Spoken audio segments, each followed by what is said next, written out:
Hello everyone, welcome to your YouTube channel पढ़ाई में नया। कैसे हैं आप सब। आज हम बात करेंगे सिंपल अरिथमेटिक मीन के बारे में। ये टॉपिक वाकई में ही बहुत सिंपल है और आपने अपने ग्रेजुएशन में भी पढ़ा होगा सिंपल अरिथमेटिक मीन। लेकिन जब आपने ग्रेजुएशन में इस टॉपिक को पढ़ा होगा तो आपका जो मेन फोकस रहा होगा उस टाइम वो सिर्फ और सिर्फ इसके प्रैक्टिकल्स को सॉल्व करने पे रहा होगा। लेकिन आज क्या है, जो कॉम्पिटिटिव एग्ज़ाम्स में जब आप बैठोगे तो वहाँ पर आपसे प्रैक्टिकल से ज़्यादा आपसे पूछे जाते हैं थ्योरेटिकल बेस्ड क्वेश्चंस। तो इस वजह से हम आपका इसमें थ्योरेटिकल और प्रैक्टिकल दोनों को ही कवर करने की कोशिश करेंगे। और अगर आप न्यू हैं तो प्लीज़ चैनल को सब्सक्राइब करिएगा। आपका चैनल पढ़ाई में नया प्लीज़ ज़रूर सब्सक्राइब करेगा। चलिए अब वीडियो को स्टार्ट करते हैं। Meaning and definition of simple arithmetic mean. Simple arithmetic mean की क्या डेफिनेशन होती है। अरिथमेटिक एवरेज और मीन, हम मीन को अरिथमेटिक एवरेज भी बोल सकते हैं या फिर मीन बोलते हैं। पहले बात करते हैं कि हमें मीन की ज़रूरत क्यों पड़ती है। सपोज़ आपने किसी से पूछा कि तुम्हारी फैमिली में कितने मेंबर्स हैं, तो उसने बोला कि 10-12 मेंबर्स हैं। अब आपने उससे पूछा कि सबकी एवरेज सैलरी कितनी है, तो अगर वो पर्सन आपको सबकी सैलरी बताने लगा, सपोज़ आपने पूछा कि सबकी सैलरी कितनी है, तो वो 10 बंदों की सैलरी बताने लगा तो आप कंफ्यूज्ड हो जाओगे कि किसकी कितनी है कितनी नहीं है। लेकिन अगर आपने उससे पूछा कि एक एवरेज बताओ, तो एवरेज से आपने क्या अंदाज़ा लगा लोगे कि जो पूरी फैमिली है उसकी कहीं ना कहीं इस एवरेज के आसपास ही रही होगी। तो एवरेज एक ऐसा नंबर होता है जो पूरी सीरीज़ को रिप्रेजेंट करने का काम करता है। तो एवरेज और mean of a series is the simplest and the most widely used. ये बहुत ही सिंपलेस्ट होता है। सिंपलेस्ट क्यों होता है? क्योंकि कोई भी इसे कैलकुलेट कर सकता है। मतलब अगर आपके अंदर थोड़ी सी भी कॉमन इंटेलिजेंस है तो भी आप इसे निकाल सकते हो, इसे कैलकुलेट कर सकते हो। इसके लिए आपको बहुत ज़्यादा हार्डवर्क या एफ़र्ट की ज़रूरत नहीं पड़ती है। एंड मोस्ट वाइडली यूज्ड का मतलब है कि सबसे ज़्यादा इस्तेमाल किए जाने वाला मेजर है सेंट्रल टेंडेंसी का। मीन भी है, मीडियन भी है, मोड भी है, लेकिन सबसे ज़्यादा वाइडली यूज्ड कौन सा होता है, वो होता है अरिथमेटिक मीन। इसे हम ऑब्टेन कैसे करते हैं, इसकी जो वैल्यू होती है उसको हम फाइंड आउट कैसे करते हैं, उसे फाइंड आउट करते हैं adding up the values of all the items. यहाँ पर आइटम्स का मतलब ऑब्जर्वेशंस भी है। मतलब जो जो डेटा आपको दिया है, जो भी नंबर्स आपको दिए हैं, उन सबको हम जोड़ते हैं और फिर उसे डिवाइड करते हैं। डिवाइडिंग किससे करते हैं? Sum by the number of items. जितने आपको आइटम्स दिए हैं, जितनी आपको वैल्यूज़ दी हैं, जैसे मान लीजिए 1 वैल्यू दी है, 2 वैल्यू दी है, 3 वैल्यू दी है, जितने भी नंबर्स दिए हैं उसको डिवाइड करते हैं नीचे। तो इसको हम बाद में डिटेल में देखेंगे इसका फॉर्मूला। तो मेन जो आपको ध्यान रखना है कि ये सबसे सिंपलेस्ट है और सबसे ज़्यादा यूज्ड होने वाला मेजर ऑफ सेंट्रल टेंडेंसी है। अब बात करते हैं, ये एक डेफिनेशन है जो बहुत इंपॉर्टेंट है और इनफैक्ट हर स्टैटिस्टिक्स की बुक में ये डेफिनेशन तो आपको ज़रूर देखने को मिलेगी। The arithmetic mean of a series of item is obtain, यहाँ पे होगा obtain by adding the value of items.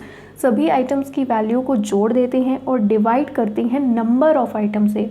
ऊपर होती है वैल्यूज़ का सम और नीचे होता है नंबर्स ऑफ आइटम्स का सम।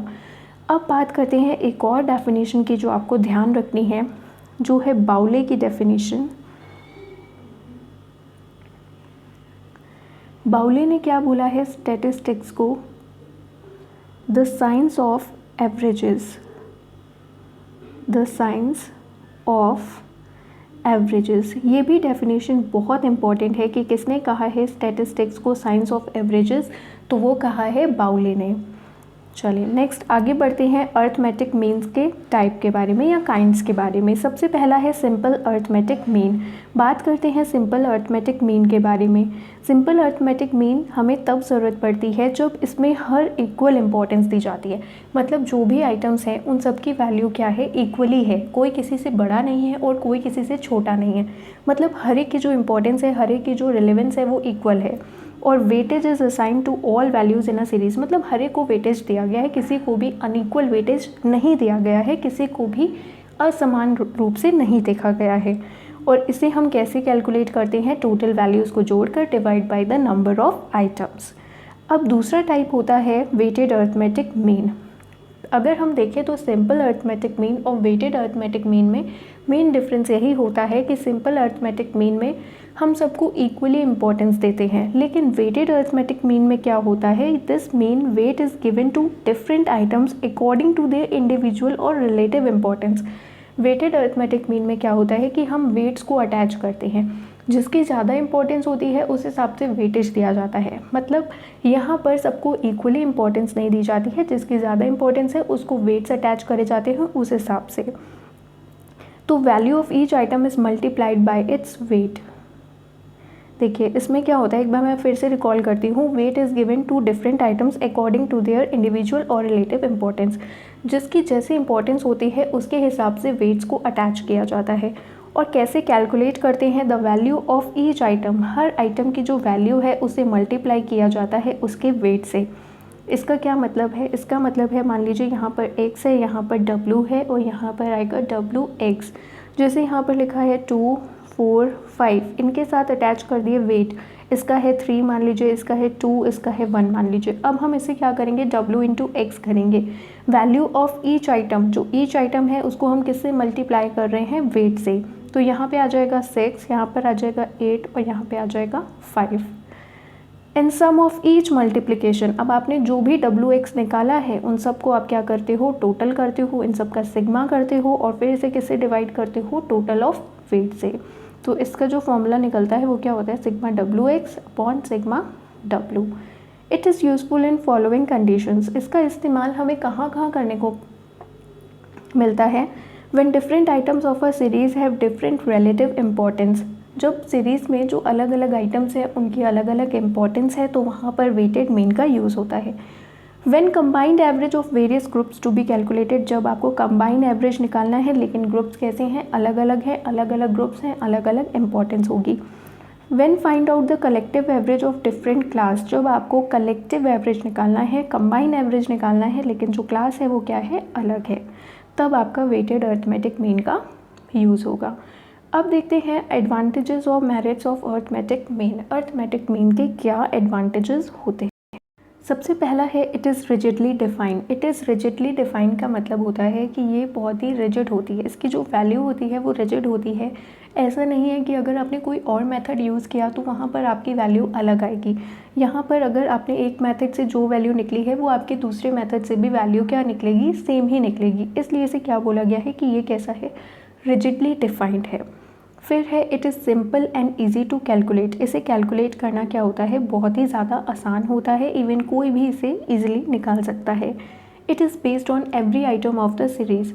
किसी भी वैल्यू को, किसी भी मेजर ऑफ सेंट्रल टेंडेंसी को रिप्रेजेंटेटिव बनने के लिए ये सबसे इम्पॉर्टेंट क्वालिटी होती है कि वो हर आइटम को कंसीडर करे, किसी को भी नेग्लेक्ट ना करे। और ये सबसे अच्छा क्या है, एवरेज में बात है। एवरेज में क्या होता है कि हर आइटम को कंसीडर किया जाता है। अगर एक भी वैल्यू मिसिंग है तो आप एवरेज कैलकुलेट नहीं कर सकते हो।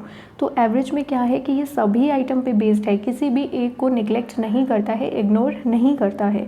It is suitable for further algebraic treatment. Further algebraic treatment के लिए बहुत ही हेल्पफुल है। जैसे मीन का यूज़ आप मीन डेविएशन, स्टैंडर्ड डेविएशन में इस्तेमाल कर सकते हैं। लेकिन अगर हम बात करते हैं मीडियन और मोड की, उसका जो इस्तेमाल है फर्दर एल्जेब्रिक ट्रीटमेंट में वो इतना ज़्यादा नहीं होता है। नेक्स्ट बात करते हैं it is the most stable average. ये सबसे ज़्यादा स्टेबल एवरेज है, मतलब इसकी वैल्यू इतनी जल्दी बदलती नहीं है। It is unaffected bye sampling fluctuation. Sampling fluctuation से भी इसका कोई इफ़ेक्ट नहीं होता। It does not require arranging like median. Median की तरह हमें मीडियन, इसमें क्या होता है कि हमें अरेंज नहीं करना पड़ता है। जैसे जब आप मीडियन कैलकुलेट करते हो तो आपको सबसे पहले क्या करना पड़ता है, डेटा को अरेंज करना पड़ता है असेंडिंग ऑर्डर में या फिर डिसेंडिंग ऑर्डर में, जिसमें भी आपको सुटेबल लगे। लेकिन जब आप मीन कैलकुलेट करते हो तो आपको कुछ भी अरेंज करने की ज़रूरत नहीं होती है और ना ही ग्रुपिंग की ज़रूरत होती है जब आप मतलब मीन निकालते हो। लेकिन जब आप मोड निकालते हो तो वहाँ पर आपको क्या करना पड़ता है, ग्रुपिंग करनी पड़ती है। अब बात करते हैं डीमेरिट्स और limitations of arithmetic mean. Arithmetic mean में कुछ कमियां भी हैं। पहली कमी क्या है, it is highly influenced by extreme values. Extreme values से ये बहुत ज़्यादा अफेक्टेड रहता है। एक्सट्रीम वैल्यूज़ मान लीजिए आपको दिया है 10, 20, 30, 50। अब यहाँ पर मैं एक एक्सट्रीम वैल्यू लिख दूँ, मान लीजिए 200। तो इसका जो फ़र्क है ये पूरी सीरीज़ में पड़ेगा। तो एक्सट्रीम वैल्यूज़ जो होती हैं वो अर्थमेटिक मीन की वैल्यू को हाईली इफ़ेक्ट करती हैं। और अगर बहुत स्मॉलर वैल्यू भी है तो वो भी अफेक्ट करेगी। It can not be calculated, arithmetic mean को हम कैलकुलेट नहीं कर सकते या फिर हम प्रेजेंट नहीं कर सकते हैं ग्राफिकल मेथड के थ्रू, ग्राफ्स के थ्रू हम इसे शो नहीं कर सकते हैं, लेकिन मीडियन को हम ग्राफ के थ्रू शो कर सकते हैं, रिप्रेजेंट कर सकते हैं। तो ये सबसे बड़ी कमी है कि ग्राफिकल मेथड के थ्रू हम इसे रिप्रेजेंट नहीं कर सकते। It is not suitable in qualitative facts, qualitative facts में भी इसका यूज़ नहीं होता है। क्वालिटेटिव फैक्ट्स के लिए मीडियन इस्तेमाल कर सकते हैं लेकिन मीन का इस्तेमाल नहीं कर सकते हैं। जैसे इंटेलिजेंस है, ऑनेस्टी है, ब्यूटी है, तो इन सब के लिए आपका मीन जो है वो बिल्कुल भी हेल्पफुल नहीं है। मीन सिर्फ क्वांटिटेटिव फैक्ट्स के लिए हेल्पफुल होता है। नेक्स्ट है sometimes arithmetic mean give such result which appear mostly absolute और फिक्टिशियस। कभी कभी ऐसा रिजल्ट दिया, मान लीजिए एवरेज चाइल्ड के कभी कभी वैल्यू निकल आई 4.5, तो ये क्या कभी सही है?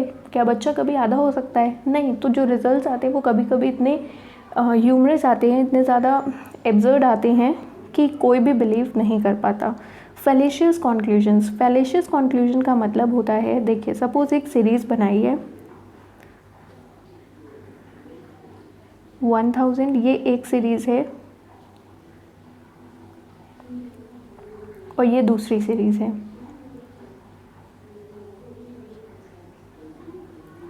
अब आप इसका भी एवरेज निकालेंगे और इसका भी एवरेज निकालेंगे। चलिए पहले हम इसका एवरेज निकालते हैं। तो यहाँ पर देखिए क्या आएगा, 3 + 2 + 1 6000, 6000 डिवाइड बाई 3।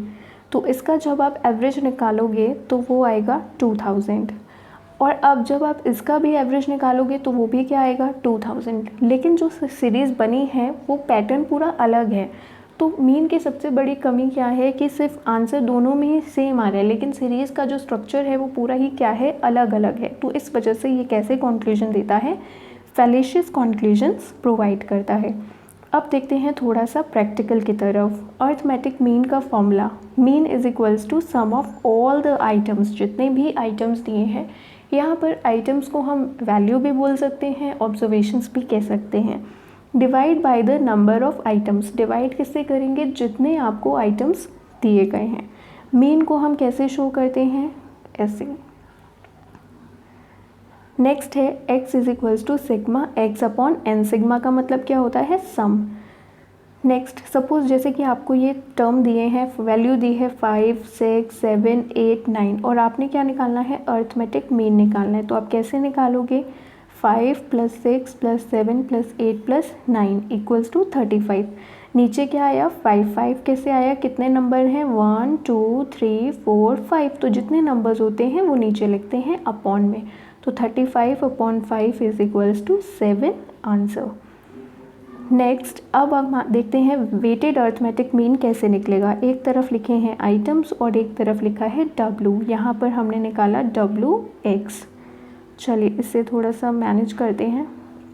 5 × 8 होता है 40, 10 × 4 होता है 40, 20 × 10 200, 25 × 5 125, 25 × 7 175, 30 × 6 180। अब फॉर्मूला लगाएंगे। फॉर्मूला क्या होता है वेटेड का, sigma WX upon sigma W।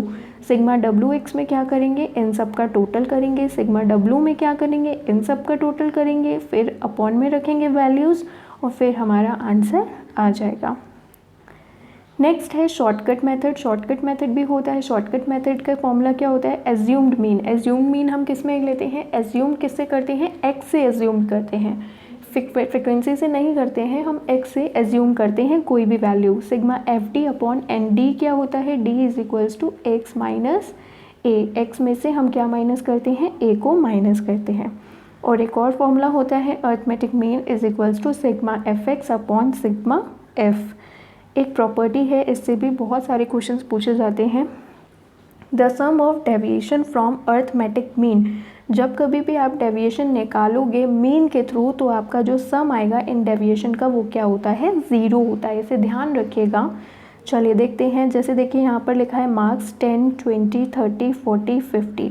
यहाँ पर आप लिखा अर्थमेटिक मीन, सबसे पहले आपने इसका मीन निकाला 10, 20, 30, 40, 50 इज इक्वल्स टू 150। एन में रखते हैं नंबर, कितने नंबर दिए हैं, 1, 2, 3, 4, 5। तो आपका जो मीन निकला है वो 30 निकला है। अब डेविएशन हमें किससे निकालना है, मीन से ही डेविएशन निकालना है। तो 10 माइनस 30 करेंगे आएगा -20, 20 माइनस 30 करेंगे -10, 30 माइनस 30 0, 40 माइनस 30 10, 50 माइनस 30 20। तो आपने यहाँ देखा कि जब आपने डेविएशन निकाला तो यहाँ से क्या निकला -30 निकला और यहाँ से क्या निकला 30 निकला। तो 30 माइनस 30 आपका क्या आ गया 0। और एक और प्रॉपर्टी है कि अगर हम सीरीज़ के किसी भी मतलब हर एक आइटम को अगर आप इंक्रीज कर रहे हो या डिक्रीज कर रहे हो, इंक्रीज का मतलब आप हर एक में एक नंबर कोई भी नंबर जोड़ रहे हो बट वो नंबर क्या होना चाहिए सेम होना चाहिए। मतलब हर आइटम से सेम नंबर आप ऐड कर रहे हो, सेम नंबर आप माइनस कर रहे हो, सेम नंबर आप मल्टीप्लाई कर रहे हो, सेम नंबर आप डिवाइड कर रहे हो, तो जो आपका अर्थमेटिक मीन भी होगा वो सेम नंबर से ही इंक्रीज होगा, डिक्रीज होगा, मल्टीप्लाई होगा या फिर डिवाइड होगा। तो ये वीडियो यहीं पे ख़त्म होती है और अगर आपको वीडियो पसंद आई हो तो प्लीज़ लाइक करेगा and thank you for watching.